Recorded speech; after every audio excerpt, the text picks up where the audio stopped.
Alors, pour beaucoup d'entre nous, l'univers est infini. Il existerait donc forcément une infinité d'étoiles et de planètes semblables à notre Terre. En tout cas, on peut se poser la question.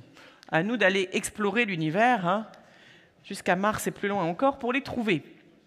Sauf que cette vision est sans doute erronée. Toutes les observations spatiales tendent à prouver que la Terre, fruit d'une infinité de hasards, voire un miracle, certains diraient, est unique en son genre. Nous serions seuls dans le cosmos. Alors, pour en parler, nous avons invité à ces tribunes de la presse un astrophysicien émérite, bien sûr, à l'Institut d'astrophysique spatiale à Orsay. Il est responsable de plusieurs programmes d'exploration spatiale du système solaire. Certains parmi vous se souviennent peut-être de la mission Rosetta, où on est allé, je vois que oui, où on est allé se poser sur une comète avec un engin appelé Philae. De nombreuses missions sur Mars aussi, il conduit aussi de nombreuses missions sur Mars en lien avec des tas d'organisations internationales, le CNES, l'ESA, la NASA, mais même la JAXA, ça c'est pour le Japon, le J du Japon. Voilà, j'appelle à me rejoindre Jean-Pierre Bibring, s'il vous plaît. Merci de l'applaudir.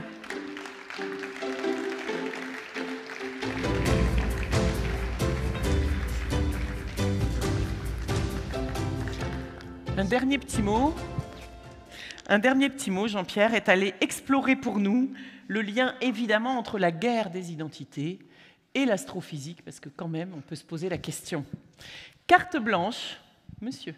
Merci beaucoup, c'est très gentil. Je ne suis pas sûr que ce genre d'introduction diminue l'émotion qu'on peut avoir d'être ici, parce que c'est vrai que la question de la pertinence de demander à de l'astrophysique d'intervenir dans un débat sur l'identité, et surtout sur la guerre des identités, se pose. Est-ce qu'on est légitime à dire quelque chose là-dessus? Alors j'essaie de me convaincre moi-même qu'il y a quelques intérêts, quelques perspectives éventuellement fécondes à regarder cette question de l'identité avec une certaine distance comme nous l'offre l'astrophysique. Et c'est ça que je vais essayer de vous montrer à partir de cette question, qui est une question ancestrale en fait, que chacun sait, est-ce qu'on est seul dans l'univers? Et de la réponse à cette question peut dépendre effectivement un regard nouveau sur ce qu'on peut appeler l'identité, me semble-t-il.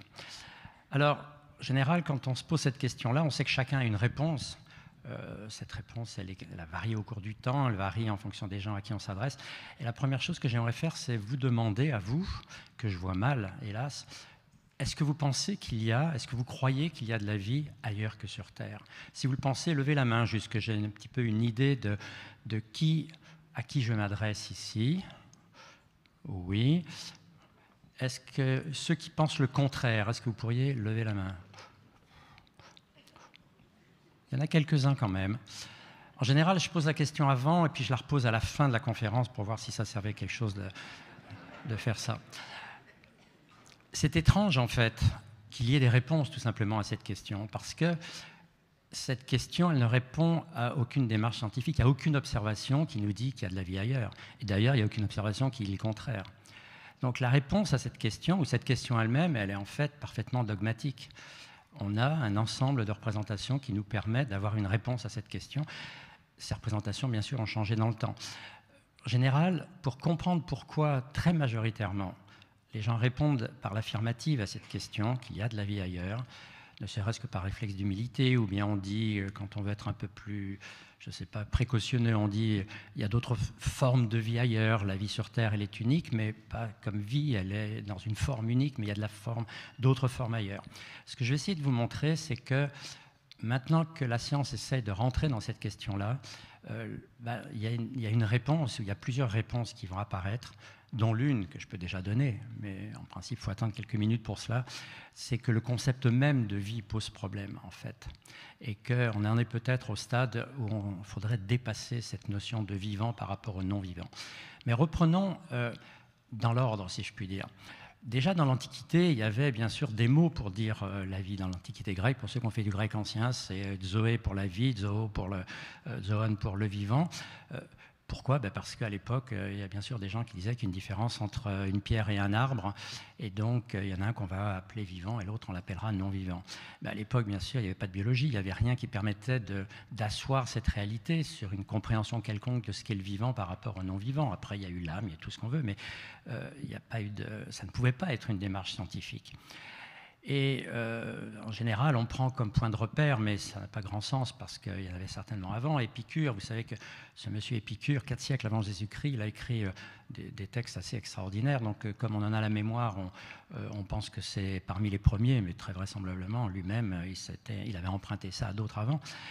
Et dans une lettre en particulier, qui est la fameuse lettre à Hérodote, et je conseille toujours à tout le monde d'acheter ce petit librio qui ne coûte que 2 €, et vous avez la lettre à Hérodote en entier. C'est un tout petit texte absolument extraordinaire. Pourquoi? Parce qu'il part d'une représentation qu'il a de l'univers, qui est que l'univers est infini. Ce qui est déjà en soi est absolument incroyable, parce qu'à l'œil nu, vous ne voyez jamais que 1500 ou 2000 étoiles quand le ciel est propre. Comment est-ce qu'à partir de là, il a pu avoir cette idée que non, ça ne s'arrête pas quelque part, ça part à l'infini? Je n'ai pas le temps d'ailleurs d'aller plus loin dans ce domaine-là, mais vous savez qu'à la fin du 19e siècle, il y a un paradoxe qui est né de cette idée que l'univers est infini, de la manière suivante, c'est de se dire, si l'univers est infini, quelle que soit la direction que vous regardez, il y a une étoile. Et s'il y a une étoile dans toutes les directions, le ciel devrait être uniformément brillant. Or, il ne l'est pas. Il est quasiment uniformément noir la nuit, avec quelques points brillants. Pourquoi le ciel est-il noir? Je ne vais pas répondre maintenant, on pourra éventuellement après prendre du temps autour d'un verre, mais c'était un des paradoxes dont la réponse n'est pas triviale, parce qu'en fait la réponse, dit brièvement, sans que ça explique quoi que ce soit, c'est que l'univers est en expansion. Il a fallu aller avec énormément de choses pour comprendre que cette représentation de l'univers infini pose réellement problème. En tout cas, Épicure partait de là pour dire, si l'univers est infini, alors il y a un nombre infini de mondes comme le nôtre. Et il rajoutait d'ailleurs, et un nombre infini de mondes différents du nôtre. Très belle définition de l'infini. Et effectivement, on va le voir que cette corrélation entre le fait qu'il y ait une infinité de possibilités et le fait qu'ailleurs, il y a la même chose qu'ici, c'est-à-dire qu'éventuellement, il y a quelqu'un qui bouge le doigt exactement comme je le fais maintenant et des regards qui ressemblent à ça. Ça n'a de sens que si on a un nombre infini de possibilités. Épicure le proposait. Et c'était bien sûr remarquable. Il a eu beaucoup de problèmes en Grèce même. Après, ça a été beaucoup de bagarres, etc. Enfin, le grand coup final pour nos sociétés, ça a bien sûr été les monothéismes, puisque le monothéisme impose une réponse à la question par la création. On a créé une terre centrale, unique et immobile. Ce qui est remarquable aussi, c'est de penser que cette notion, qui était un dogme, bien sûr, il n'y avait rien qui permettait de dire qu'elle est centrale immobile, mais elle partait d'un ressenti d'évidence. Vous êtes là comme ça, vous ne sentez pas le mouvement, on ne sent pas le mouvement, et quand on regarde la nuit, le ciel a l'air de tourner autour. Donc l'idée qu'on est central, immobile et que tout tourne autour de nous, il y a quelque chose qui pouvait être accepté et a été accepté pendant 16 siècles, mine de rien. On ne sent pas le mouvement, et pourtant actuellement, simplement parce que la Terre tourne sur elle-même en 24 heures, on fait du 1000 à l'heure là actuellement, 1000 km à l'heure à l'aise. Et dans la course autour du Soleil, quand vous calculez tout simplement combien on fait chaque seconde, tac, tac, tac, 30 km. Chaque seconde, on se déplace de 30 km. Et par rapport au centre de la galaxie, c'est 200 km. Bon, c'est phénoménal, mais on ne le sent pas. Pourquoi? Parce que Giordano Bruno d'abord et puis Galilée ont montré le principe dit d'inertie qu'on apprend dans les petites classes. Si vous vous déplacez à vitesse constante dans un mouvement uniforme, vous ne ressentez pas le mouvement, et on le sait quand on est en voiture, en avion, etc., ou en train. Donc, ressenti d'évidence, dogme, la Terre centrale. Et on sait bien que c'est Copernic qui, le premier, a essayé d'imposer l'idée, si on peut dire, que ça ne colle pas. Parce que dans quelque chose qui tourne toujours autour de la Terre, eh bien, il ne pouvait pas replacer le mouvement des planètes tels qu'ils étaient, en particulier celui de Mars, qu'il n'arrivait pas. Il disait la seule possibilité, c'est que ça ne tourne pas autour de la Terre, mais du Soleil. Et c'est lui la première fois donc qui a proposé cette idée qu'on appelle l'héliocentrisme, mais en acceptant tout le reste. Le reste, c'était que, parce que dans le dogme initial, l'univers n'est pas infini, il est fini puisque les étoiles forment une sphère au-delà duquel c'est le domaine de Dieu. Ça, Copernic l'a pas remis en question. D'ailleurs, son texte fondateur, on peut dire, de 1543, c'est la date de sa mort. Hein. C'était tellement hérétique qu'il a publié ça l'année de sa mort. Eh bien, ça a été le démarrage de toute une problématique qui justifie et explique le vote de tout à l'heure. Pourquoi? Parce que peu de temps après qu'il ait proposé ça, d'abord, il faut voir qu'à partir du moment où il proposait que la Terre soit en mouvement autour du Soleil, la Terre récupérait un statut de planète. Parce que si la Terre est immobile, ce n'est pas une planète. Le mot planète veut dire un astre errant, un astre qui se déplace dans l'espace. Hein. C'était ça l'idée, c'est que tous les soirs à la même heure, les étoiles se retrouvent à la même position, mais il y a des nuits avec lune, des nuits sans lune, des nuits avec Saturne comme en ce moment et des nuits sans. Donc, les planètes étaient ce qui a une trajectoire par rapport à quelque chose de fixe, d'où le mot de planète. Mais à partir du moment où la Terre est fixe, elle ne se déplace pas. Donc ce n'était pas une planète. Copernic réintroduit ou introduit le fait que la Terre est une planète et elle se déplace comme les autres. C'est une planète banale. Et c'est Giordano Bruno qui est né 5 ans après la mort de Copernic, juste après, qui est devenu un frère dominicain. Il est né près de Naples. Il a poussé cette idée-là bien plus loin que Copernic lui-même.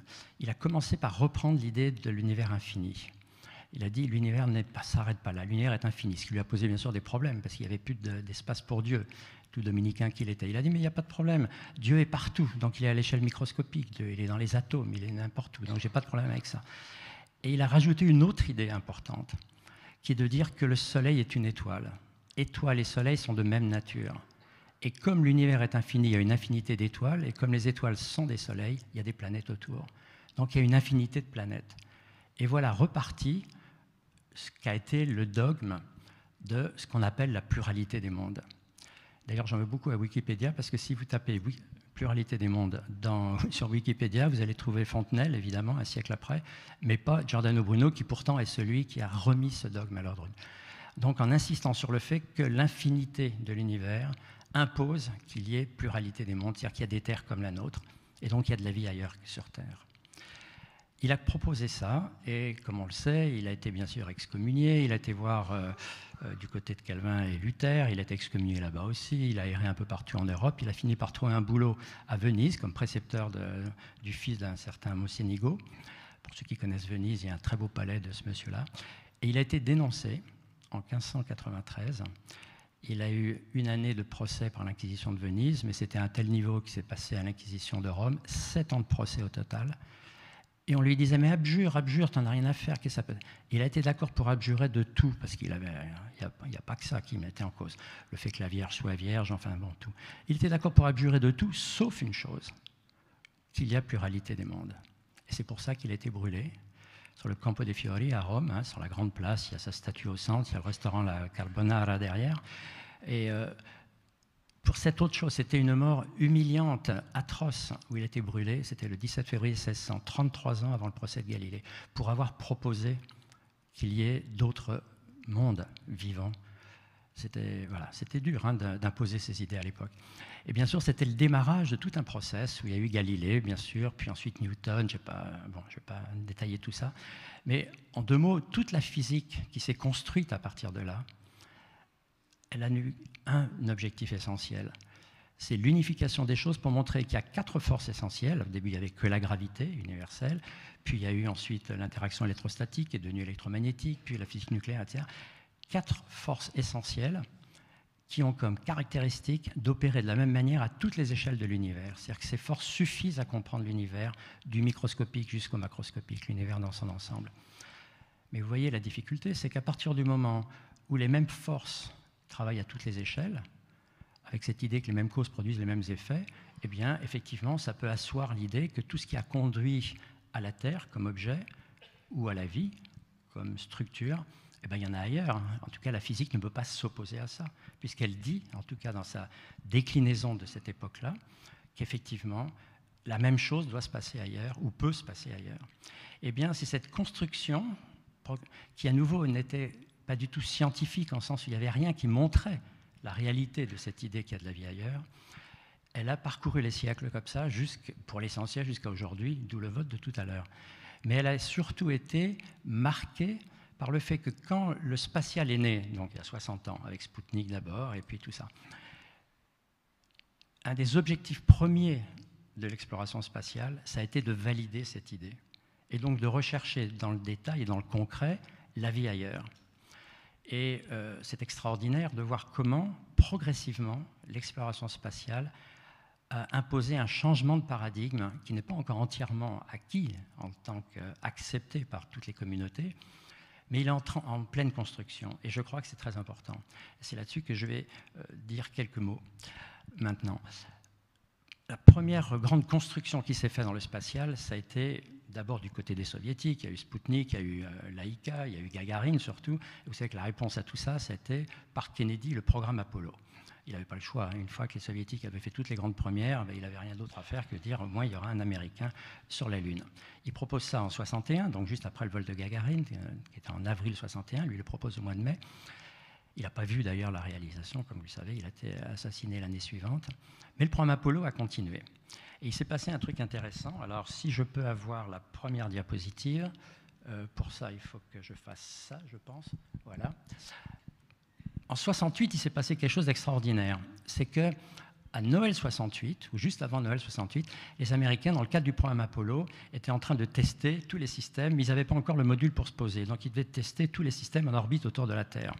C'était en décembre 68. Et là, la CIA a fait courir le bruit qu'en fait, les Soviétiques sont sur le point d'envoyer un engin sur la Lune. Ils ont dit « Ah non, on ne va pas se faire avoir sur ce coup-là aussi ».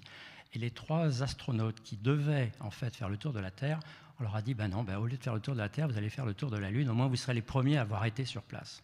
Bien sûr, pas pour se poser, ils n'avaient pas encore le module pour descendre. Et c'est ça qui a donné cette image que tout le monde connaît, qui est extraordinaire, où on voit un lever de terre avec la Lune au premier plan.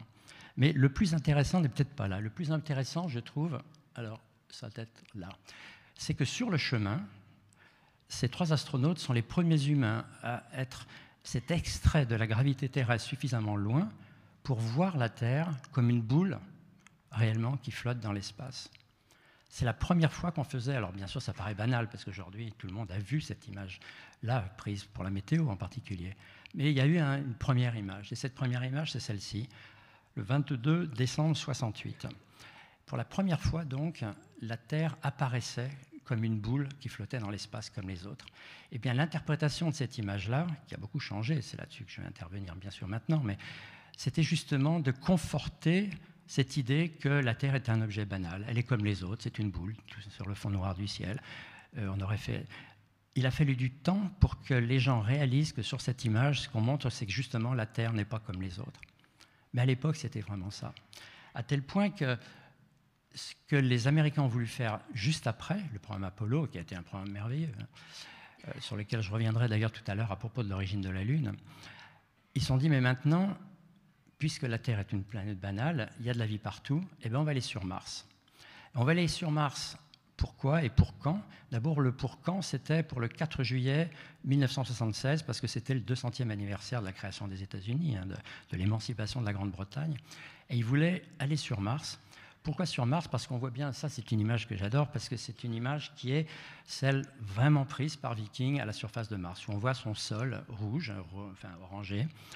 Et c'est ça qui faisait dire à cette époque d'ailleurs qu'il y a de la vie sur Mars. Pourquoi? La preuve, c'est qu'il y a eu de l'eau, puisque tout est rouillé, et qui y eau dit vie. Et c'est des syllogismes comme ça qui ont construit la compréhension qu'on avait de cette réalité. Eh bien, quand on regarde cette image-là, on voit ce pourquoi ces missions Viking étaient faites. Les missions Viking n'étaient pas faites pour essayer de savoir s'il y a de la vie sur Mars, parce que tout le monde en a été convaincu.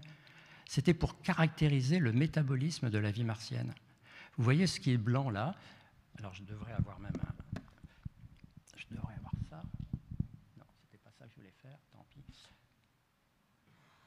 Bon, je pensais avoir un... Mais c'est pas grave du tout. Vous voyez le grand bras, là, c'est un bras manipulateur qui a été déjà prendre quelques...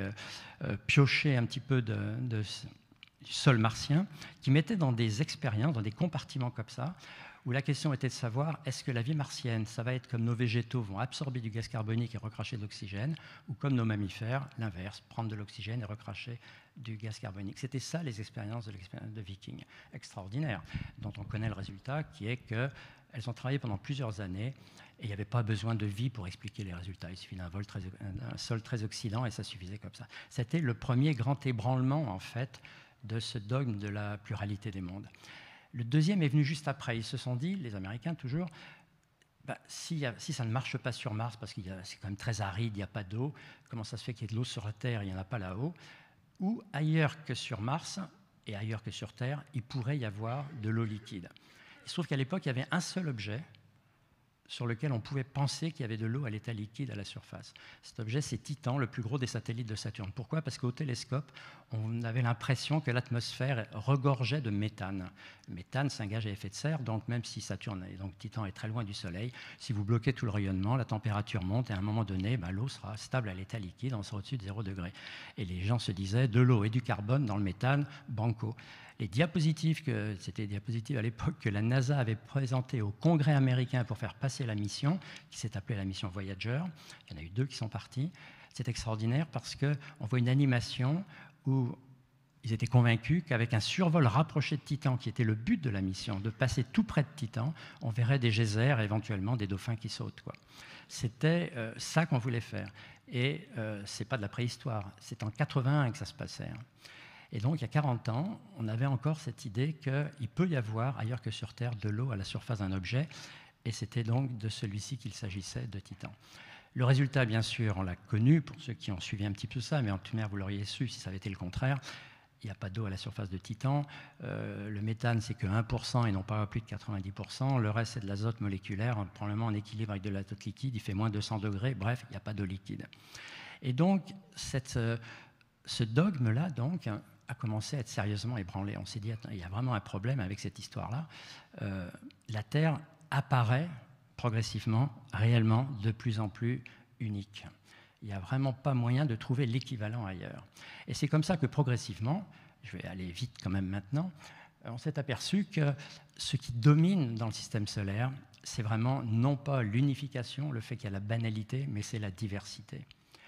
Et si je montre cette image, c'est pour dire que les sondes voyageurs, sur leur route vers Titan et vers Saturne, elles ont fait un survol rapproché de Jupiter. Et autour de Jupiter, il y a 4 lunes, qu'on appelle les lunes galiléennes d'ailleurs, parce que c'est Galilée le premier, en 1610, du haut du Campanile à Venise. Il s'était aperçu qu'il y avait 4 objets qui tournaient. Pourquoi? Parce que de nuit en nuit, il y en avait un à gauche, 3 à droite, 2 et 2, etc. Et c'est d'ailleurs ça qui lui avait fait dire le Soleil n'est pas le seul centre du mouvement, puisque autour de Jupiter, il y a aussi des choses qui tournent. Et c'est de là qu'est venue l'idée de la gravité universelle, que Newton, quelques années après, a formalisée dans les fameuses équations que chacun connaît quelque part. Eh bien, entre 1610, quand Galilée les a observés, et 1979, quand Voyager a survolé, on n'a à peu près rien compris de plus que la dynamique de ces objets-là, parce qu'on n'avait pas au télescope moyen de savoir de quoi étaient faits ces objets-là. Tout d'un coup, Voyager passe dessus, et voyez les images qui sont là, c'est des vraies images à l'échelle. Bien sûr, les 4 satellites ont été remis dans le même coin de l'image, mais vous avez, avec la grande tache rouge de Jupiter, une idée de ce que sont ces 4 objets-là. Ces 4 objets, ils ont à peu près la taille de nos planètes, à nous, un petit peu plus petites que la Terre, mais à peine. Ces 4 objets, qui ont donc au même point de l'univers, qui sont formés au même moment, il y a 4,5 milliards d'années, qui sont a priori la même composition, c'était le même matériau d'origine. Et quand on les voit aujourd'hui, il n'y a pas 4 objets plus différents, plus distincts. En bas à droite, celui que vous voyez, tout rouge ou orange, c'est Io, qui est l'objet le plus volcanique du système solaire. Tous les quelques milliers d'années, chaque point à la surface est recouvert par de la lave. Et ce volcanisme n'a à peu près rien à voir d'ailleurs avec le volcanisme terrestre. En haut à gauche, il s'appelle Callisto, c'est un objet bourré de cratères d'impact, comme serait la Lune si vous la regardiez. Une photo agrandie de Callisto ne nous permet pas de savoir si c'est la Lune ou Callisto. Celui au-dessus de Io, tout blanc, il s'appelle Europe, c'est un objet qui n'est fait que de glace avec des crevasses et des séracs, pas de cratères d'impact. Et Ganymède, entre les deux, c'est un peu un mélange de ça. Qu'est-ce qui fait que 4 objets qui ont cette communauté d'origine et de propriété, après 4 milliards d'années d'évolution, se retrouvent dans cette configuration-là? Bien sûr, on a commencé à travailler là-dessus et on a la réponse à cette question-là. Mais si je le montre ici, c'est que c'est exemplaire du fait que l'évolution planétaire, c'est beaucoup plus compliqué qu'on ne pensait avant. Il n'y a pas de chemin simple de l'évolution. Il y a plein d'autres événements, comme on va le voir, qui rentrent dans la fabrique des objets. Et c'est cette image-là qui, pour moi, illustre le mieux ce qu'on peut appeler la diversité de cette évolution, qui remplace le paradigme de la pluralité. Il n'y a pas pluralité des mondes, il y a diversité des mondes. Alors, ce paradigme ancien, mais qui traîne encore, malheureusement, c'est cette idée qu'il y a un chemin de l'évolution qui va du simple vers le complexe, et que sur ce chemin-là, en particulier, le vivant prend sa place. Le vivant étant une étape presque normale, générique de cette évolution, du simple vers le complexe. En plus, et je crois que je l'ai mis juste après, il y a cette idée, qu'il y a une flèche à l'évolution. Et ça, bien sûr, c'est profondément non darwinien. Darwin a bien montré que pour ce qui est du vivant lui-même, mais on va voir que c'est vrai, pas seulement pour le vivant, mais pour l'évolution planétaire en général, il n'y a pas de direction, il n'y a pas de dessin, il n'y a pas d'objectif. À chaque moment de l'évolution, il y a une infinité de possibles qui sont là, et c'est le contexte qui va imposer d'aller dans un sens ou dans l'autre. Et donc, à aucun moment, l'évolution ne se fixe un objectif, en particulier pas d'aller vers le plus complexe, etc. Je vais revenir là-dessus dans quelques minutes, mais vous voyez que ce type de schéma qui traîne encore dans la plupart des livres d'éducation, il est profondément marqué, presque idéologiquement, par une certaine conception de ce qu'on voudrait être l'évolution, de certains voulaient être l'évolution, et qui collait avec cette idée qu'effectivement, il y a une possibilité pour le vivant de se trouver partout parce que c'est un chemin nécessaire dans l'évolution. Eh bien, l'observation du système solaire allait contre tout cela.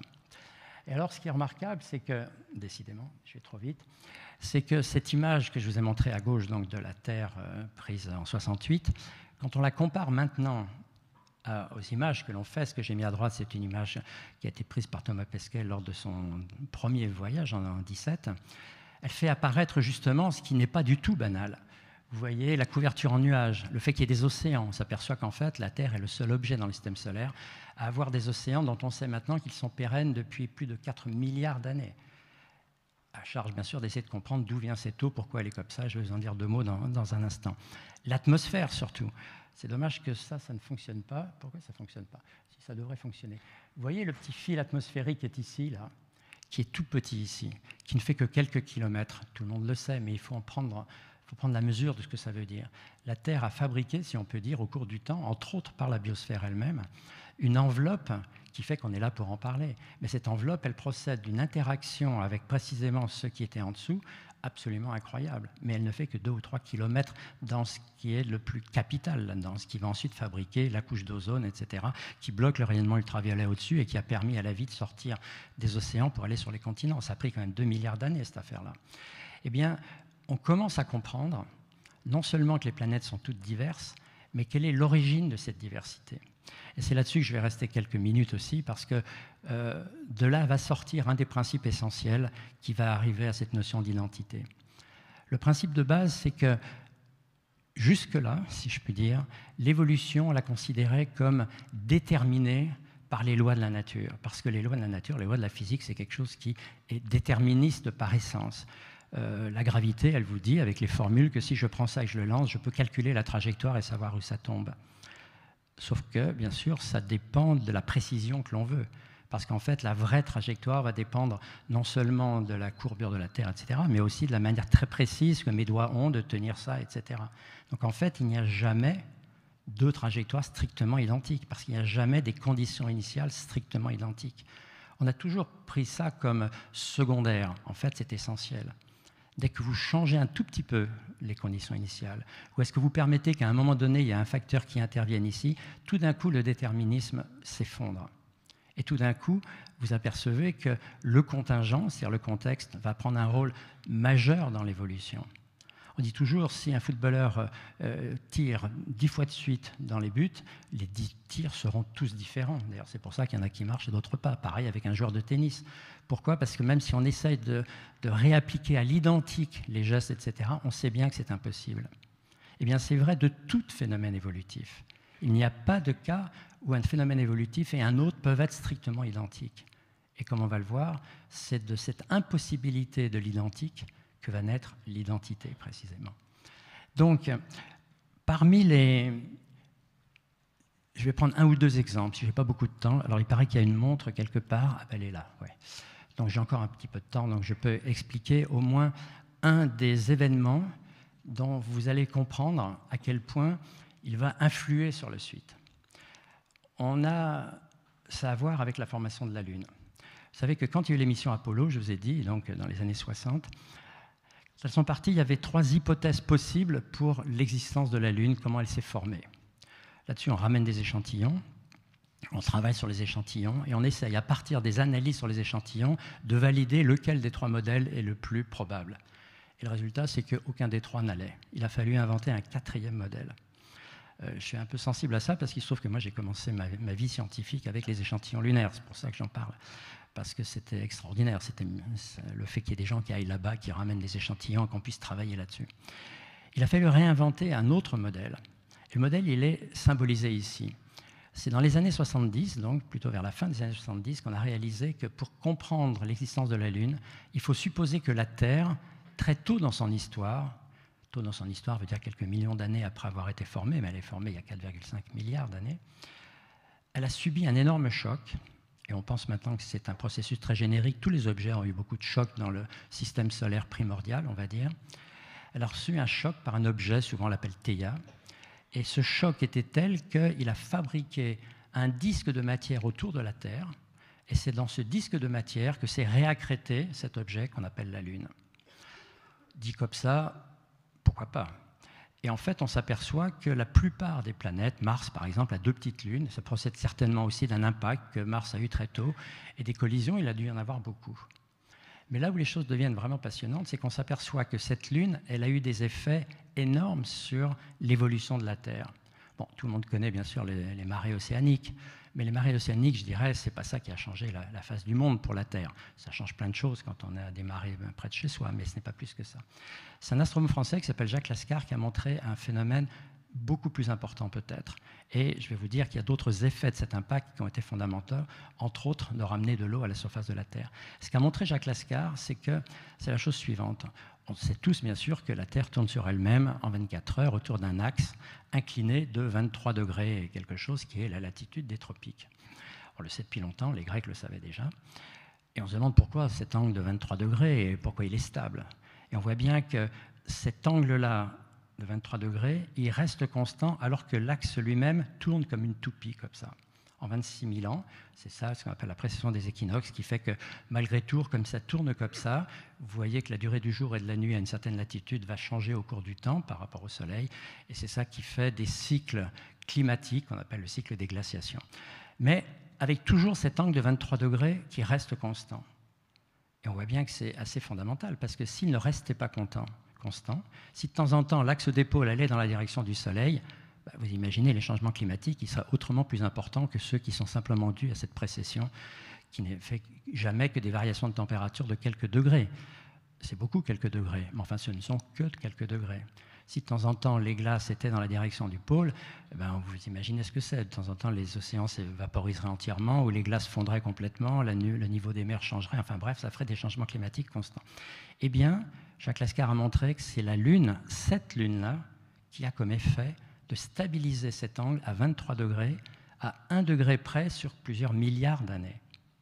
C'est une des spécificités majeures de la Terre, parce que c'est ça qui nous fait un climat pérenne, qui a permis à la vie d'évoluer, mais d'évoluer en restant à peu près dans des limites acceptable, parce que la précession qui est sur 26 000 ans fait qu'il y a des modifications locales des choses, genre le détroit de Bering qui devient à sec, et donc il y a une adaptation possible des espèces, mais l'adaptation se fait sur des milliers d'années, donc il n'y a pas eu de rupture.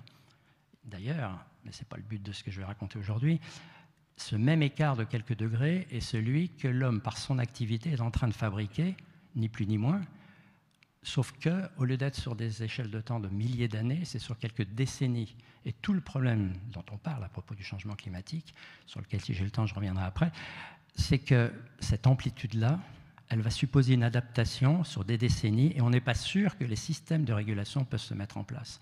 L'histoire du 1,5 degré ou du 2 degrés, c'est uniquement ça. C'est la constante de temps, c'est le temps sur lequel l'évolution se passe, qui est incroyablement problématique parce que beaucoup d'espèces, dont l'espèce humaine, n'est pas nécessairement capable de s'y adapter. Et on pense que non. Je reviens donc au climat. Un des effets de cet impact, ça a été de stabiliser cet angle-là avec la pérennité du climat. Mais il y a eu plein d'autres effets. Un autre effet, c'est que le choc était suffisamment frontal pour avoir chauffé la Terre à plusieurs milliers de degrés. Donc les roches sont devenues ce qu'on appelle un magma, très fluide, comme le magma volcanique.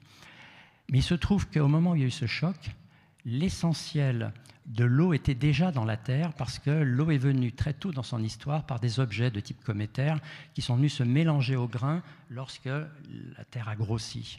Et quand il y a eu cet impact, à plusieurs milliers de degrés, intuitivement, on se dit si ça chauffe, l'eau se barre, ben c'est à peu près le contraire qui se passe.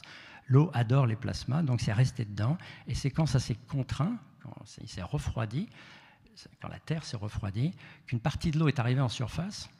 Elle s'est retrouvée en surface avec des conditions de température et de pression qui correspondaient à celles de l'eau liquide. Et c'est comme ça que nos océans sont formés, très tôt après que la Terre soit formée. Et c'est pour ça que, pour autant que la vie, comme on dit, soit apparue, vous verrez que je n'aime pas parler de l'apparition de la vie, mais dans ces océans, eh ben, elle est apparue très tôt, en fait, et pas du tout avec le passage à l'Archéen il y a 3,7 milliards d'années. C'est peut-être 4,3, 4,4 milliards d'années. Mais toute l'eau n'est pas arrivée en surface. Une partie de l'eau est restée dans ce qui est devenu le manteau supérieur, et c'est l'hydratation de ça qui a fabriqué une tectonique de plaques très particulière. On ne se pose jamais la question de savoir pourquoi il y a 10 plaques, avec toute la formation des reliefs, des montagnes, etc., alors que sur Mars, il n'y en a qu'une et qu'il y en a peut-être des milliers sur Vénus. C'est un effet direct de l'impact. Et il y a beaucoup d'effets comme ça. L'atmosphère a changé, etc.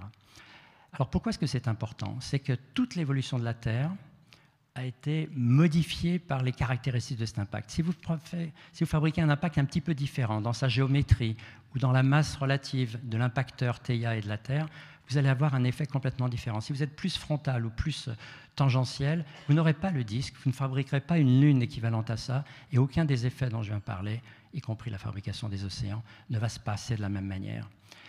Il suffit de changer un tout petit peu un paramètre, et à ce moment-là, l'évolution est totalement différente. Donc vous voyez comment un processus parfaitement générique, les chocs, tout le monde en a eu, c'est un truc banal, des collisions dans le système solaire interne. En fonction de la forme particulière que ça va prendre, ça va donner des conséquences tout à fait particulières sur l'évolution. Je pourrais prendre d'autres exemples qu'on a mis à nu maintenant sur, pareil, des événements qui ont eu une importance essentielle, pas tant comme événement, mais dans la forme particulière qu'ils ont pris. L'un d'entre eux, mais je n'ai vraiment pas le temps de parler de tout ça, on pourra éventuellement après, dans une discussion après autour d'un verre, c'est ce qu'on appelle la migration planétaire. Le fait que les planètes, contrairement à ce qu'on pense, surtout les planètes géantes au moment où elles se forment, elles ne restent pas là où elles sont. Elles se mettent à spiraler comme ça, vers l'intérieur ou vers l'extérieur, et à rentrer dans le système. Et en rentrant dans le système, elles vident toute la cavité. Et vous voyez que si elles vont très près de leur étoile, il n'y a plus rien pour former les planètes internes. Pourquoi on est là aujourd'hui et pourquoi la Terre existe? Parce qu'il se trouve que Jupiter, qui a effectivement migré comme cela, s'est arrêté à un moment donné en confinant le disque initial à peu près au niveau de l'orbite de la Terre, c'est-à-dire en dessous. Et pourquoi il a fait ça? Parce qu'en même temps, il y a une autre planète qui est en train de se former, qui s'appelle Saturne, qui a plongé dans le système et qui s'est arrêtée à un moment donné où elle faisait 2 tours quand Jupiter en faisait 3, c'est ce qu'on appelle une résonance. Et c'est le rapport de masse de Saturne et de Jupiter qui a dicté la suite. Si Saturne avait été un peu moins massif qu'elle n'était, elle n'aurait pas empêché Jupiter de continuer, on n'aurait pas été là pour en parler. Si elle avait été plus massive, les deux auraient continué. Le rapport de masse, qui est parfaitement contingent, ça dépend de la manière dont le disque était foutu, est-ce qu'il était un peu plus froid, un peu plus épais, etc., fait que l'ensemble Jupiter-Saturne s'est mis à migrer vers l'extérieur, en laissant un disque intérieur, d'où, par accrétion après, on a formé Mercure, Vénus, la Terre et Mars. Mais c'est ça qui explique, entre autres, que Mars a une masse 10 fois plus faible que la Terre, alors que sinon, Mars aurait dû être beaucoup plus massif que la Terre. Donc, c'est un autre exemple que l'on voit maintenant sur toutes les exoplanètes, que la migration qui existe absolument partout, dans chacun va prendre une forme particulière au disque dans lequel elle prend place, et que c'est ça qui va dicter la configuration du système et des planètes qui vont se former derrière. Donc la Terre n'est devenue la Terre que parce qu'il y a eu, à un moment donné, dans ce disque initial, possibilité pour ces deux planètes d'avoir ce type de rapport de masse, etc. De même que la Terre est devenue la Terre que parce qu'elle a eu un impact dans une certaine géométrie avec un objet d'une certaine masse qui a donné, etc., etc. Et on peut comme ça, de plus en plus, additionner ce qui a fait que la Terre est devenue la Terre. Alors, c'est ce que j'ai mis là-haut. L'évolution, en fait, elle n'est pas dictée par le déterminisme des lois, comme on le pensait, mais elle est dictée essentiellement par la forme particulière que la séquence d'événements qui a jalonné toute l'histoire a prise. Vous modifiez un petit paramètre, vous avez quelque chose d'autre.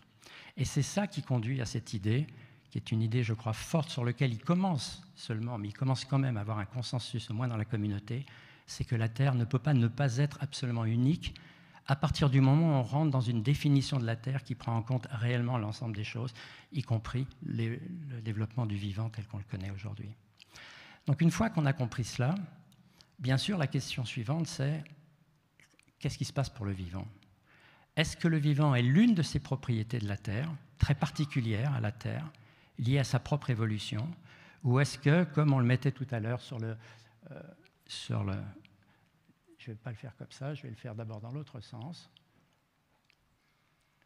Mais ça ne veut pas aller vraiment dans le bon sens, mais bon, ce n'est pas un drame. Vous avez vu tout à l'heure ce que je mettais à partir du paradigme qui mettait la vie comme étape générique, qui est encore quelque chose qui demeure un des paradigmes acceptés par la communauté, la vie comme étape et le vivant comme la forme particulière de cela liée à la Terre. Moi, je pense que c'est tout à fait le contraire de ce qui se passe.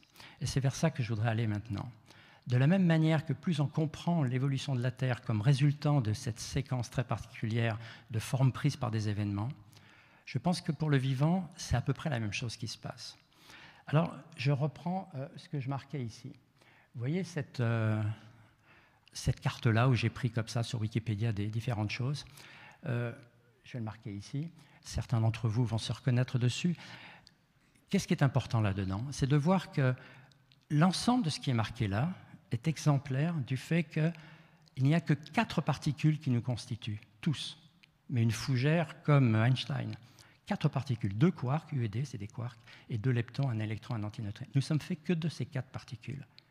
Mais au gré de l'évolution, ces 4 particules ont pris des formes particulières, dans des structures particulières, qui donnent exactement cette incroyable diversité des formes possibles de la matière après quelques milliards d'années d'évolution.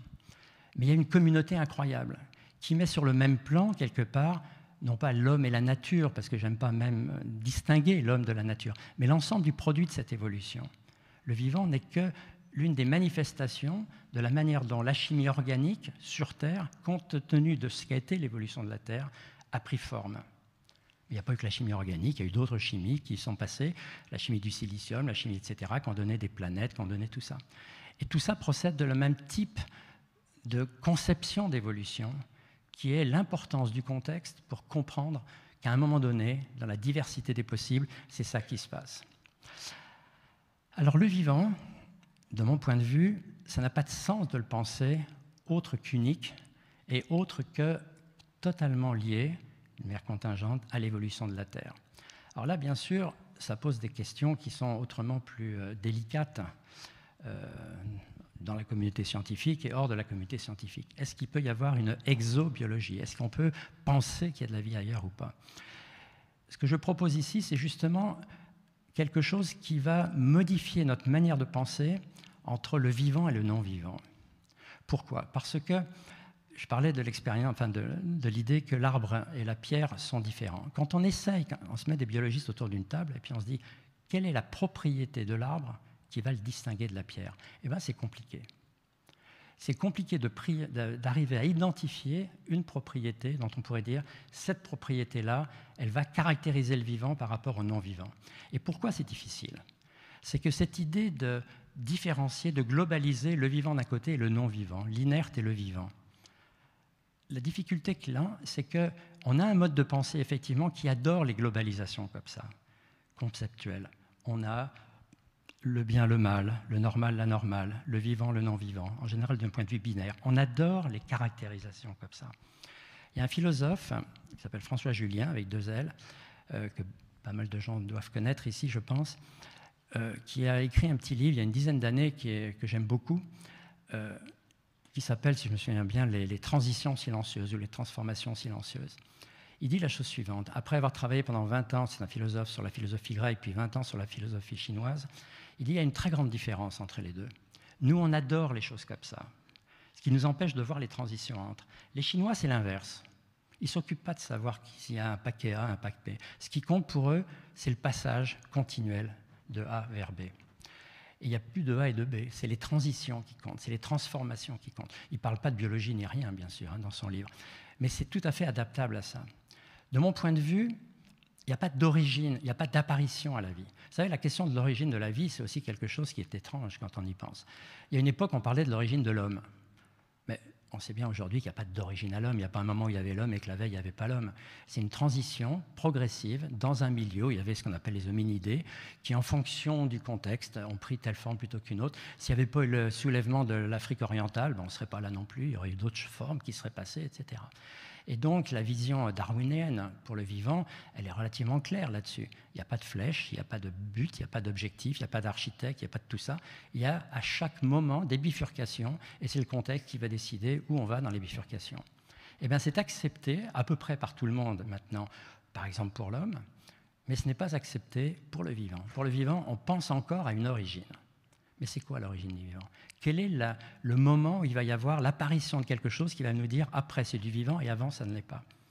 Alors effectivement, selon le livre que vous allez ouvrir ou le biologiste à qui vous aurez quelque chose de différent, certains vont dire c'est l'apparition de l'ADN, mais on ne sait même pas quand c'est apparu, et tout, si c'est apparu, je ne sais pas, il y a 500 millions d'années, avant ce n'était pas de la vie, toutes les bactéries qui étaient là, et pourtant il y a eu énormément d'évolution, dans un mot d'ailleurs générique, les bactéries, mais qui recouvre en fait notre ignorance sur tout ce qui a eu lieu pendant des milliards d'années en fait sur Terre et dans nos océans. Il y a vraiment une difficulté avec cette notion d'origine. Mais même pour nous-mêmes, notre âge en général, on décide à un instant zéro, qui est le moment où l'embryon sort du ventre.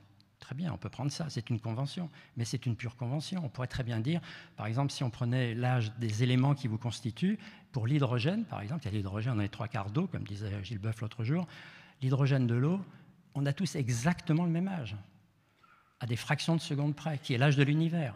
Parce qu'en fait, pour former de l'hydrogène à partir des quarks, il faut une température tellement élevée qu'il n'y en a eu qu'un seul moment dans l'univers, il y a 14,7 milliards d'années. Donc on a le même âge pour l'hydrogène. Si vous regardez maintenant le carbone, dans l'ADN ou n'importe, carbone, oxygène, azote, tous ces éléments sont formés dans des étoiles avant même que le Soleil ne se forme. Donc on a un peu plus de 5 milliards d'années. Si vous cherchez maintenant l'ADN, c'est bien plus tard, cette molécule, mais à nouveau, il faut que par convention, on décide de ce qu'on va appeler ce qui va jauger l'origine que vous allez considérer. Mais pourquoi il y a une difficulté majeure là-dessus? C'est que précisément, il n'y a que la création qui permet vraiment de dater, parce que la création, elle vous dit, ben voilà, il y a un moment donné, c'était le 24 décembre de l'an 0, voilà. Oui, mais pourquoi? C'est bien ça le problème majeur. C'est que, et d'ailleurs je rappelle que non seulement c'est au 6e jour que l'homme est apparu, mais la nature était déjà là. C'est-à-dire que la séparation de l'homme et de la nature, elle est vraiment dans la Bible elle-même. Non, ce problème de l'origine, il masque quelque chose d'important, qui est ce continuum de transition qui fait que ce qu'est devenu la chimie du carbone sous la forme que je vois ici, eh bien, c'est un processus qui a pris place dans les étoiles où le carbone s'est formé, puis dans le nuage protosolaire. Et le moment où le Soleil s'est allumé, qui a modifié certaines des molécules dans les grains. Tout à l'heure, Camille faisait allusion au fait que je m'étais occupé de Philae, vous savez, le truc qui s'est posé sur une comète. C'était incroyable ce qu'on a observé avec Philae, parce qu'on s'est aperçu que l'essentiel du noyau cométaire, ce sont des grains organiques, des grains riches de carbone, jusqu'à des grains d'1 millimètre, 3 millimètres. Ce sont des énormes structures moléculaires dans lesquelles il doit y avoir des groupements NH2, PH3, avec du phosphore, de l'azote, tout ce que vous voulez, qui ne sont pas du tout banals, au sens où on ne les retrouve pas ailleurs. Ils procèdent de l'évolution particulière du disque dans lequel ils étaient, au moment où le Soleil s'est allumé, qui a fait une chiralité comme ci, etc. On pourrait rentrer dans plus de détails, mais c'est ça qui est génial. Et une partie de ce que je fais d'ailleurs maintenant, c'est essayer de récupérer de ces grains-là. Et Camille faisait aussi allusion aux missions avec les Japonais qu'on fait actuellement, où on a une mission qui s'est posée sur des astéroïdes justement riches en composés carbonés, qu'on a ramenés sur Terre, et actuellement nous les analysons sur place au Japon, pour essayer de savoir quelle était la spécificité de ces grains, qui fait qu'une fois mis dans de l'eau terrestre, qui elle-même était spécifique, au niveau des catalyseurs, est-ce qu'il y avait un peu de fer, un peu de molybdène, un peu de ceci et de cela, a conduit à orienter l'évolution dans une direction plutôt qu'une autre, cette évolution étant ce qu'on appelle le vivant. Mais vous voyez que ça dépend de ce qu'il y avait dans l'eau. L'eau en soi n'est pas habitable. C'est l'eau chargée de ces ingrédients qu'il était. Bref, pour aller vite vers la fin, parce que je regarde l'heure et ça va bientôt être la fin, si on accepte l'idée que le vivant procède d'une évolution par transition progressive de matière carbonée, on s'aperçoit que la forme particulière que cette évolution a prise, qu'on appelle le vivant, elle est intimement liée à ce dans quoi elle s'est passée, c'est-à-dire au contexte qui n'a chargé qui a toujours évolué depuis le disque primitif jusqu'à la Terre primordiale, avec, comme je vous dis, des océans très particuliers, jusqu'à ce que nous sommes aujourd'hui, dans la diversité à nouveau de ce que le tableau tout à l'heure montrait, c'est-à-dire qu'en fonction des environnements comme ça, vous allez fabriquer aussi bien des carottes que des singes ou qu'Einstein. Et que c'est l'environnement à un moment donné qui va conduire à cela. Ce n'est pas pour minimiser l'importance de tel ou tel produit final. C'est au contraire pour donner l'accent sur ce qu'il y a de fondamental dans l'évolution, qui est la relation au contexte, la contingence. Donc une fois qu'on a dit tout ça, par rapport à cette question d'identité, vous voyez que parce qu'il n'y a pas d'identique et qu'il y a forcément de l'identité, cette identité veut dire que chacun compte. Et comme je vous ai dit tout à l'heure, il y a à peu près autant d'humains sur Terre, on est 8 milliards maintenant, bientôt 10 milliards, est-ce qu'on sait bien que dans ces 10 milliards, vous pouvez faire autant d'enfants que vous voudrez, tous seront différents. Le plus important, c'est que ce sont des humains, c'est-à-dire entre guillemets, comme une espèce, ou est-ce que c'est la diversité à l'intérieur de ça qui compte? Et par rapport à ce qui se dresse devant nous, par rapport aux enjeux devant nous, le plus important, je pense, c'est de prendre appui sur cette diversité, comme justement cette richesse de l'évolution qui nous guide dans la direction qu'il faut que l'on ait pour sortir des problèmes majeurs que l'on a devant nous et autour de nous. Donc cette idée, il y a autant de planètes que d'humains sur Terre, et pourtant, on est tous différents, ou plus exactement, par le biais de cette évolution, comme je l'ai décrite, on ne peut pas ne pas être dans la diversité. Donc, petit 1, la Terre, le vivant est adapté à la Terre, et la Terre telle qu'on la voit maintenant, elle est unique, il n'y a pas d'autre Terre, il n'y a pas de plan B, il n'y a pas de terraformation. Les gens qui proposent de faire ailleurs quelque chose le jour où la Terre ne sera plus habitable, bien sûr se trompent, mais nous trompent surtout. Parce que dès qu'on comprend un petit peu ce que veut dire le darwinisme, par définition, le vivant est adapté à ce dans quoi il s'est formé. Or, Mars est différent de la Terre pour des raisons qui sont liées à l'histoire de Mars et à l'histoire de la Terre. On ne va pas refaire sur Mars ce qu'on n'a pas été capable de faire sur Terre. Donc non, bien sûr que non. On ne pourra pas refaire ailleurs ce que la Terre s'est fabriqué elle-même dans 4,5 milliards d'années d'évolution. On pourra envoyer des gens sur Mars peut-être, je pense que la réponse est non, qu'on n'en enverra jamais d'ailleurs, mais ils seront dans des bidons d'air terrestre avec des nourritures terrestres.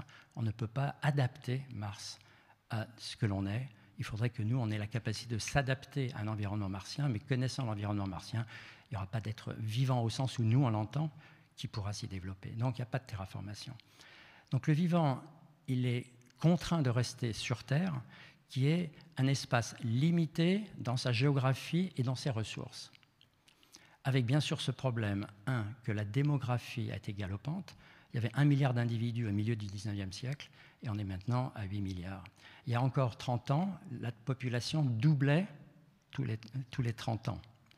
Vous voyez ce que c'est? Bon, heureusement, grâce à une politique de la femme, de l'éducation, de différentes choses, on en est resté à un point qui va culminer aux alentours de 10 milliards, on pense. Cela dit, 10 milliards d'individus, c'est plus qu'au 19e siècle, quand on a eu le début de ce qu'on a appelé l'ère industrielle.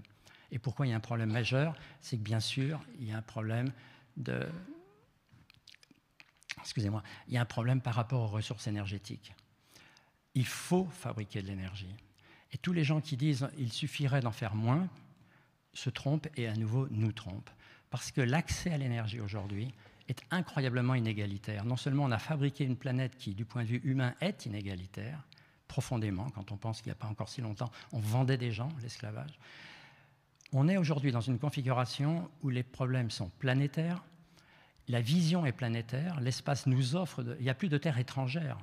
Et comme tout est interconnecté, dès qu'il se passe quelque chose quelque part, tout le reste de la Terre le sait. Donc les choses ont réellement changé, une démographie qui fait qu'actuellement, on ne fera pas autrement qu'avoir une perspective géostratégique, comme on dit, qui permettra à l'humanité de vivre d'une manière solidaire dans un espace limité, avec des ressources limitées.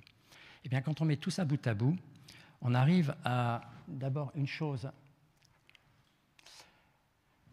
qui est que voilà, je vous ai dit tout à l'heure que le vivant, comme toute l'évolution, ce n'est qu'une séquence de bifurcation et qu'à chaque moment, c'est le contexte qui va en décider. Et bien, il y a une chose importante, bien sûr, c'est que maintenant, qu'on le veuille ou pas, qu'on le choisisse ou pas, chacun d'entre nous participe de l'évolution de la Terre. Non pas de la Terre globalement, mais au moins de sa biosphère. On le fait. On le fait quand on achète quelque chose, on le fait quand on vote, on le fait d'une manière multiple. Chacun d'entre nous participe de l'évolution de la Terre. Et donc, quand on dit que l'homme fait l'histoire, j'ai mis l'humain parce que je n'aime pas l'homme par rapport à la femme, bien sûr, mais l'humanité participe maintenant de l'évolution. À charge pour nous de trouver une évolution qui corresponde à ce qu'on souhaite faire réellement. Et ce que je dis, c'est qu'elle n'aura de sens que si elle s'appuie réellement sur cette notion de diversité. Et pour la traduire d'un mot simple, ça veut dire que non seulement chacun participe de l'évolution, mais il faudra que l'humanité arrive à fabriquer un cadre qui soit de solidarité et de coopération et pas de force. Et ça paraît utopique, bien sûr, quand on voit ce qui se passe aujourd'hui en Ukraine, quand on voit tout ce que l'on entend dire, même chez nous, avec une Europe de la défense, etc., que c'est par la force qu'on va gagner. Je pense que c'est fondamentalement faux.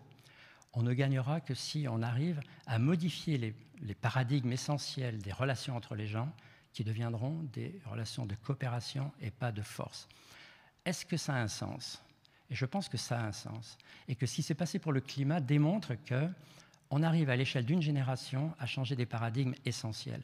La première alerte pour le climat, pour ceux qui s'en souviennent, c'est en 92 à Rio. Aujourd'hui, il n'y a pas un seul courant d'air chaud ou froid qui se passe sur la planète, où que ce soit sur la planète, où la responsabilité de l'homme est mise en cause.